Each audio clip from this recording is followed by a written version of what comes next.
So I think this is really important for people to understand. The return to office wars are over, and they're over because humanity kind of understands now that you don't need to be in a specific spot to be on a computer.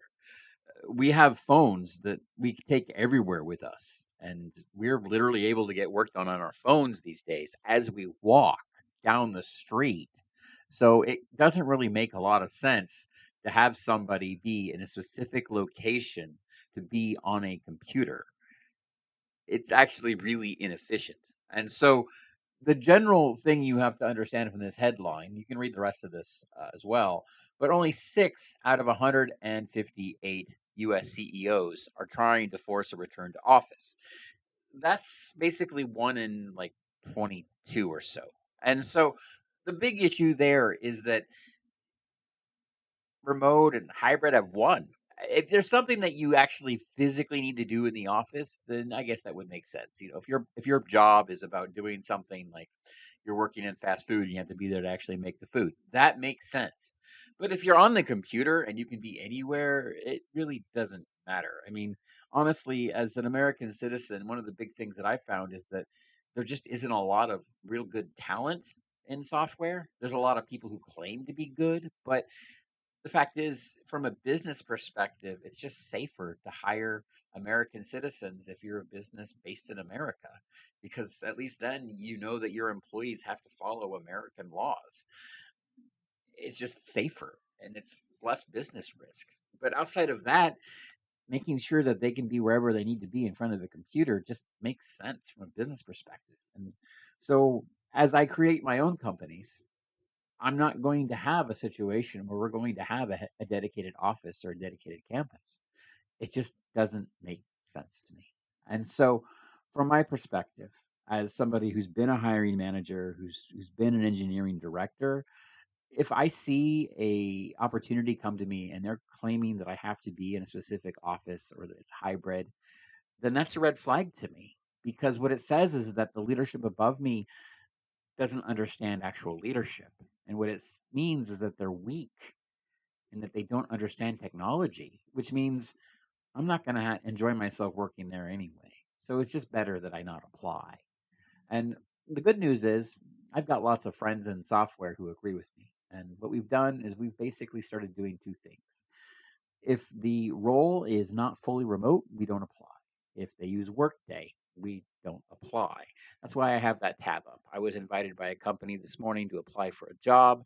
I clicked on the link, saw that it was Workday, and thanked them for their time, but told them that because it was Workday, I wouldn't be interested in applying to the role. And people do that because Workday is such crap compared to everything else, in our opinion, that it's just not worth it. It's a leading indicator of a company that has its wrong ideals and isn't prioritizing the right things. So we don't want to work for those companies. And one of the things you have to understand is that coming back into an office doesn't actually provide any extra productivity gains. What it does is it provides a way for middle management to feel like they're more valuable. Okay. It doesn't actually provide any value to the business, but it makes middle management feel better because they can have eyes on you and physically intimidate you in your presence. Okay. It has nothing to do with greater productivity, but it has everything to do with their ability to bully you into submission. And so, as a result of that, software development engineers have decided to say, no, we're not going to do that. We're sick of feeling unsafe in the office. We're sick of being physically bullied or harassed or even violently harassed in some cases. And we prefer our physical safety. In fact, I've talked to a lot of female engineers, and they say that the work to remote is actually really beneficial for them because they've experienced less sexual harassment. And if I talk to my more physically diminutive colleagues that are males, they tell me that they actively enjoy working from remote because they don't have to worry about the big scary bully in the office physically intimidating them like they used to. And so, as a result of that, those struggles and those issues are no longer a problem because people feel safe. They have more psychological safety. And because of that, they're able to get better work done and be more productive. And so, if you're looking at the return to office scenario, it's already done. If you're a tech worker, remote has won. There are companies that want hybrid, but that's mostly because they don't understand technology or they're still getting their act together.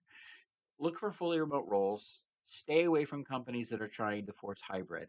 And if a company comes to you and they want to force a commute and in the office, do the math and make sure that they pay you enough that you can buy a car and pay for parking and pay for gas and pay for insurance and pay for all the extra time you're going to spend commuting.